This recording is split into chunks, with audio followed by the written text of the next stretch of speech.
আমার আল্লাহ বলে এই জমিনটা আমি পুরায়া তামা বানা দিব। এই জমিনের মধ্যে যত পানি আছে পানিগুলো আমি আল্লাহ পুরায়া ছাই বানা দিব। যেদিন কিচ্ছু বলতে কিচ্ছু থাকবে না, সেদিন থাকবে শুধু আমার আল্লাহ।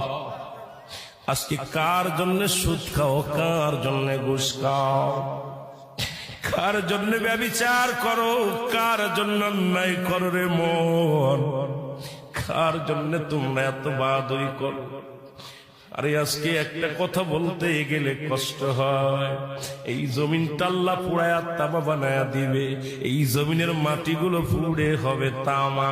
এই জমিনের যত পানি আছে পানিগুলো পুড়ে হবে ছাই।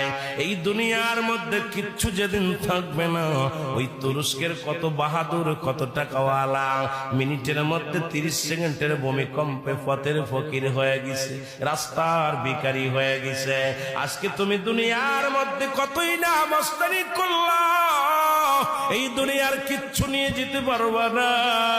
এই মুসলমান, 1 নাম্বার মানুষের মৃত্যু হলে 1 নাম্বার বিপদ হলো মানুষের মরণ, 2 নাম্বার বিপদ হলো কবর, 3 নাম্বার বিপদ হলো কিয়ামতের ময়দান।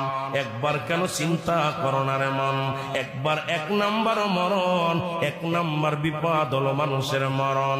এই মরণের পেয়ালা পান করতে হবে, এর মধ্যে কোন সন্দেহ নাই। জোরে জোরে চিল্লায় বলা যাবে না, ঠিক কিনা?